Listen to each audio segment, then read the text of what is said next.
This video is brought to you by Squarespace, the all-in-one platform to build your perfect website. Welcome back. So today I want to talk about one of my all-time favourite cameras, the Fuji XT3. And it's a camera that really invites you to pick it up, you know, to head outside and go and start capturing something amazing. And hopefully that's exactly what we're going to be doing today. So this is the first time I've ever visited Laugharne, and first impressions are it's absolutely fantastic. Lots of history here. The castle over there is just breathtaking, absolutely amazing. We'll be looking around that in a little bit. We're going to take a bit of a wander into the town as well to see what's in there, something a little bit different from me, and visit a few other historic places which we'll be talking about along the way. So yeah, lots to cover in today's video. Later on, we're going to be visiting another epic location to shoot some landscapes as well.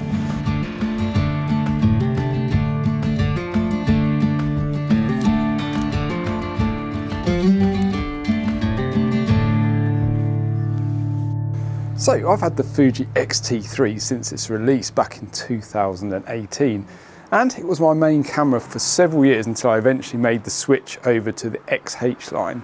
Now the reason for that switch was simple. I found myself doing as much videography as photography, and I think the hybrid capabilities of the XH series fitted my workflow a lot better. But honestly, if I wasn't shooting this hybrid style, I probably would have stuck with the XT series, just because it's absolutely fantastic. Now, of course, the Fuji XT3 is no longer being manufactured, is it? So if you're looking to get one of these, you'll be exploring the used market. But I think with weather-sealed, well-built bodies, buying used is often a great choice. Now, aside from a few scratches and scuffs, mine still performs just as well as it did the day that I got it 7 years ago. So yeah, it's as good as new, bar, yeah, a bit of wear and tear. And of course, one of the advantages of buying a used camera like this is that if you decide to sell it a few years down the line, you're probably not going to lose that much in terms of value compared to buying a brand new camera where the depreciation tends to be much steeper. So yeah, buying used, I think, can be a great option, especially if you're on a bit of a budget.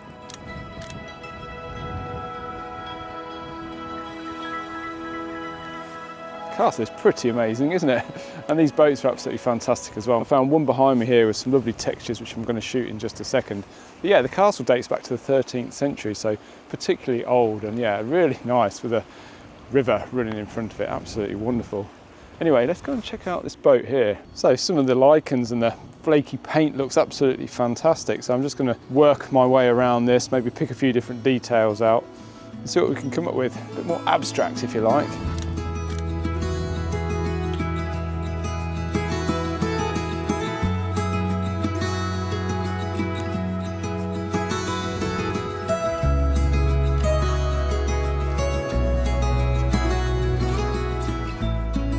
So at the moment, a mint condition XT3 will cost around about £700 from a reputable used camera company, and they'll often include a warranty which will give you a bit of peace of mind as well. Now for comparison, a used XT4 is about £1,000, so the XT3 comes in around about £300 cheaper. So in my opinion, if you're new to the Fujifilm system and are working within a budget, the used XT3 could be a great entry point. That way, you'll have more money to invest in good lenses, which makes a bigger difference in the long run.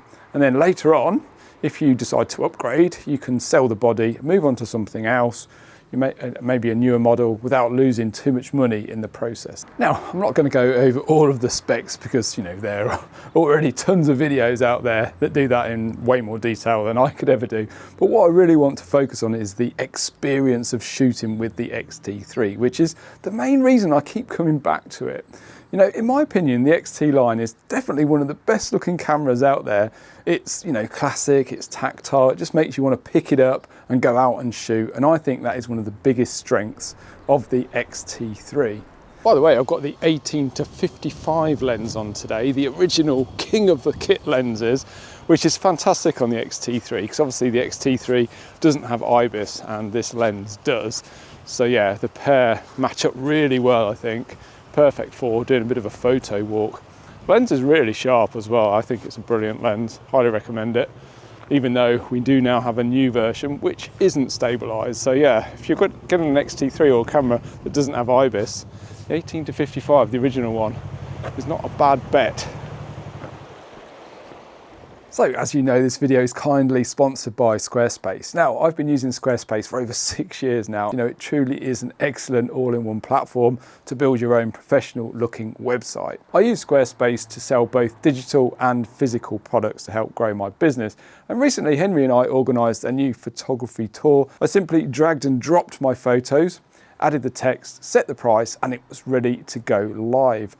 Once it was up, we were able to easily collect payments via Apple Pay and card, which makes things super convenient for our customers as well. Now, the best part is you don't need to be a web design expert because Squarespace offers a wide range of award-winning templates. They even have AI design tools as well to help you create a site that is unique to you. So be sure to check out squarespace.com for a free trial. And when you're ready to launch, go to squarespace.com/Ian Worth to save 10% off your first purchase of a website or domain. So aside from the castle being pretty amazing, we're going to check out another location that this little town is very famous for, and that is the residence of the very famous Welsh poet Dylan Thomas, and it's a location he wrote a lot of his work. So yeah, it's a very historic place. So we're going to take a little look at that, and I believe it's not too much further up here. So yeah, be interesting to see what we can make of that as well. So I know we're talking about the Fuji XT3 today, but I think, you know, whatever camera you own, the important thing is that you enjoy it. You know, it could be a Hasselblad, it could be a Leica, it doesn't really matter. The most important thing is, do you enjoy using it? Doesn't matter what anybody else thinks, doesn't matter what the specs are, it really is about enjoying it. And if you enjoy it, you're going to pick it up and use it more.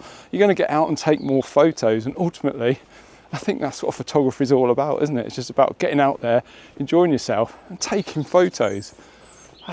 This place is absolutely amazing. Can't believe I've not been here before.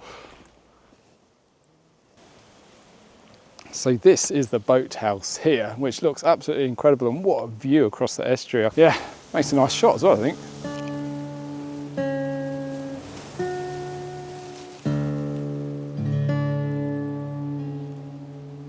So this is the old writing shed where Dylan Thomas used to write a lot of his poems, and it's all exactly how he left it. It's absolutely brilliant. Great to see. Look straight through the window there. You can see all his old kind of photos and whatnot on the wall. It's absolutely brilliant. So I put the polarizer on just to take the reflection off of the glass, and also shot at ISO 1000 because it's very dark in there. But I think it makes a really good photo actually. Absolutely brilliant to see.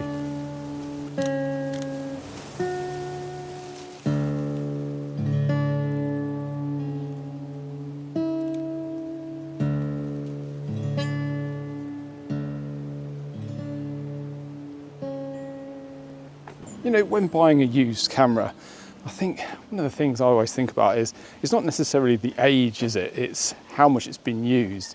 And I think the condition of the camera will tell you a lot about its history. Like mine's got a lot of scuffs over it. It's been well used. And now some of the Fuji cameras, you can't see the shutter count in the menu system. It's not available. You have to upload a JPEG to the web. There's a few different websites out there that you can upload a JPEG to, and that data is embedded into the EXIF data of that file. So these websites will tell you the shutter count of your camera. So yeah, if you do buy a used camera, it's always worth checking that out first, because I know a lot of used camera companies don't show the shutter counts for the Fuji XT3, a lot of the Fuji cameras actually. So yeah, it's worth checking out as soon as you get it, and then if you think the shutter count's too high, just return it.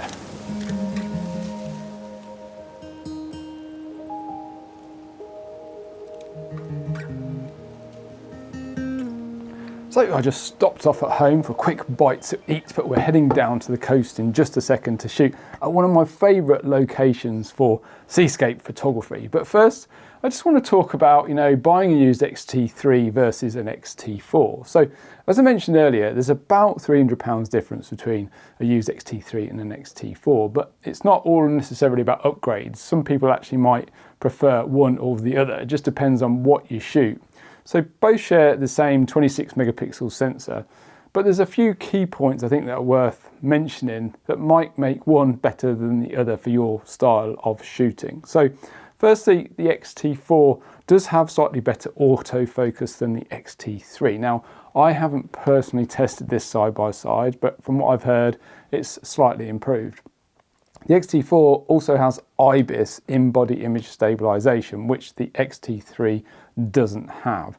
And this could be, you know, important, and I guess it depends again on what you shoot. So say, for example, the photos that we took earlier, you know, we've got good light. IBIS isn't really that important because the shutter speed's quite high. But if you like capturing, say, motion in your images, or you're shooting in low light, then IBIS can be very, very handy. So I can shoot at about 1/3 of a second on my XH2 with a wide angle lens. So I can get a bit of motion blur in the water, which is really cool, shooting handheld. Now, obviously, if you're going to be doing that with the X-T3, you're going to need to use a tripod because you're not really going to be able to get sharp images at 1/3 of a second. So yeah, I think that's something. Some people might want IBIS, some people might not need it. Just again, depends on what you're shooting. So the X-T4, it comes with the newer MP W235 battery, which you get about 500 shots. Now, compare that to the X-T3's older battery, which you get about 390 shots out of. Now, the new battery is fantastic for video work, but for stills, I guess the difference isn't that big. And I think, you know, most people carry a spare battery with them anyway. I know I never leave home with just one battery, no matter how many shots the camera can take with it. So I guess, yeah, I've always got a spare battery. So I don't think, you know, just for stills photography, I don't think the batteries, you know, are that much of a difference, really. You know, you're talking about 100, 120 shots, something like that. It's not a deal breaker, I don't think. So I guess these points kind of favour the X-T4, but there are a few reasons you might still find the X-T3 more appealing. So because the X-T3 doesn't have IBIS and uses a smaller battery, it's smaller and lighter, about 68 grams lighter to be exact. So yeah, quite a bit lighter. Also, the X-T3 has the, I guess, preferred, if you're a photographer, 3-way articulating screen, whereas the X-T4 has the flip-out screen.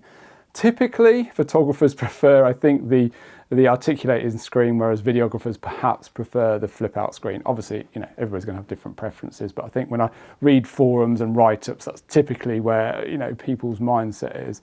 I know I prefer the 3-way articulating screen for photos, and I prefer the flip-out screen for videos, especially for doing videos like this. I can flip the screen out and see my composition. So yeah, again, it depends what you shoot, but I think there's quite a few pros and cons for both cameras, and you know, deciding on which one you go for is based on personal preferences and how you like to shoot.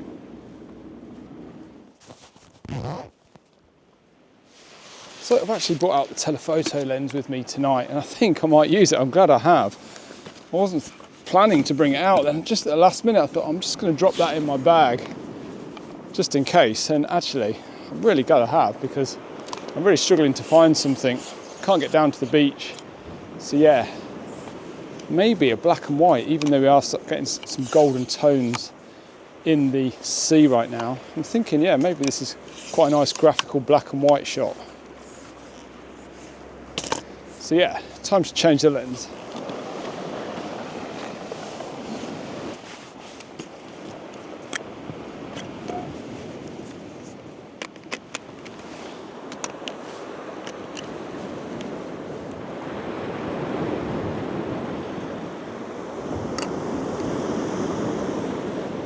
So, like I mentioned, I bought the 70-300 lens out with me this evening, and I'm really glad I did, because it's allowing me to pick out some details, do some long exposures. Now the sky isn't that interesting right now, so no cloud detail whatsoever, and just a bit of a golden glow really, nothing special. There's no light on the landscape down in this corner here. The sun is sunken behind the hill. So yeah, really picking out some details with the long exposure, the 2-minute exposure. That's allowing us to smooth that water out, and that's giving us some very nice contrast within the image. Works perfectly for a black and white image. So yeah, I've got at the minute the 10-stop and the 3-stop filter on, which is giving me that 2-minute exposure at f8. So yeah, actually quite like this image. So I'm so pleased I put the telephoto lens in. And yeah, it's a great lens, really versatile, and works really well with the X-T3.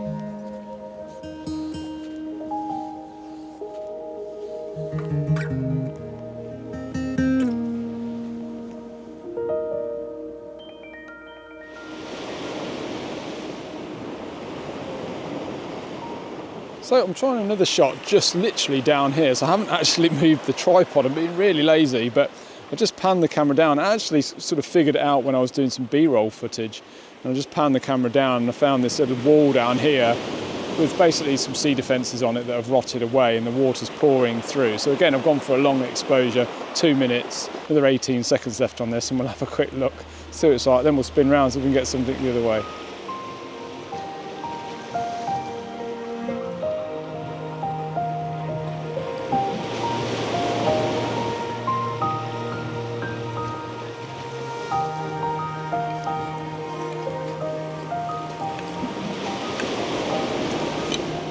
So I've took the 10 stop filter off and I'm putting the 6 stop filter on now because the ambient light levels are still dropping. As you would expect, it is almost night.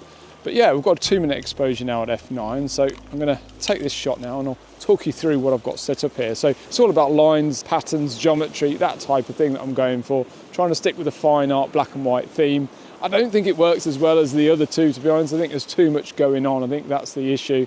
But it's the best I could do from this position. There isn't really anywhere else I can go. But I've really enjoyed trying to piece it together and we'll see what happens. Let me know what you think out of the 3 images that I've taken this evening. Let me know which you think is the best. Yeah, do let me know which is your favourite out of the 3.